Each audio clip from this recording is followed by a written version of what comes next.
The ট্রান্সেন্ডেন্টে আপনাকে স্বাগতম। এই ভিডিওতে আমরা শিখব HTML প্যারাগ্রাফ। আসুন প্যারাগ্রাফ উপাদানটি কাজে দেখি। আমাদের কাছে 3টি প্যারাগ্রাফ পাঠ্য রয়েছে, প্রতিটি কাঠামোর জন্য স্পষ্ট। এখন আমরা কোথায় আছি? এটি একটি প্ল্যাটফর্ম নাম কোডপেন, যেখানে যে কেউ দ্রুত HTML, CSS এবং জাভাস্ক্রিপ্ট প্যানেলে লিখে ডেমো বা পরীক্ষা তৈরি করতে পারে এবং ফলাফল পেজের অন্য অংশে তৎক্ষণাৎ দেখায়। আপনি কোডপেন এ ঘুরে অন্যদের সৃজনশীল কোডিং পরীক্ষা দেখতে পারেন। এই ডেমোটি ব্রাউজারে খুলে আপনি এটি সম্পাদনা করতে পারেন, পরীক্ষা করে ফলাফল দেখতে পারেন। এই ডেমোগুলি চেষ্টা করার জন্য কোডপেন অ্যাকাউন্টের প্রয়োজন নেই।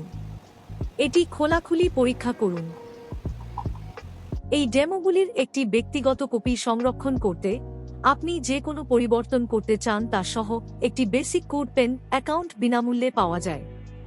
নিশ্চিত থাকুন আপনি এই ডেমোগুলিতে ব্যাপক পরিবর্তন করতে পারেন মূল সংস্করণগুলিকে প্রভাবিত না করে, কারণ কোডপেন স্বয়ংক্রিয়ভাবে আপনার নিজস্ব কপি তৈরি করে।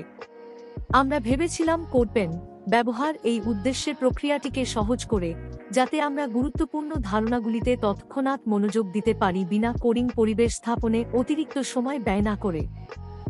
আমাদের বাঁ দিকে একটি HTML সম্পাদনা উইন্ডো এবং ডান দিকে তাৎক্ষণিক ফলাফলের জন্য একটি উইন্ডো রয়েছে, কিন্তু এগুলো পৃথক প্যারাগ্রাফ এর মতো দেখাচ্ছে না। ব্রাউজার আমাদের 3টি প্যারাগ্রাফ কে একটি অবিভক্ত পাঠ্য খণ্ড হিসেবে প্রদর্শন করছে। আমাদের প্রতিটি প্যারাগ্রাফ কে এবং ট্যাগ দিয়ে চিহ্নিত করতে হবে যাতে ব্রাউজার এগুলোকে আলাদা ইউনিট হিসেবে চিনতে পারে, স্পষ্ট ফরম্যাটিং সম্ভব করে। আমরা প্রথম পাঠ্য খণ্ডের শুরুতে একটি শুরুর ট্যাগ এবং শেষে একটি শেষের ট্যাগ যোগ করব। এখন ব্রাউজার এই প্রাথমিক প্যারাগ্রাফ কে স্পষ্টভাবে চিনতে পারে যখন বাকি পাঠ্য একটি অবিভক্ত খণ্ড থেকে যায়। আমরা পরের দুটি প্যারাগ্রাফ কেউ তাদের এবং ট্যাগে মুড যাতে সঠিক কাঠামো হয়। এখন আমাদের কাছে HTML আছে যা এই বিষয়বস্তুকে ব্রাউজারের জন্য স্পষ্টভাবে বর্ণনা করে। ব্রাউজার বোঝে যে এগুলো পাঠ্যের আলাদা প্যারাগ্রাফ, কারণ আমরা সুনির্দিষ্ট চিহ্নিতকরণের মাধ্যমে তা জানিয়েছি।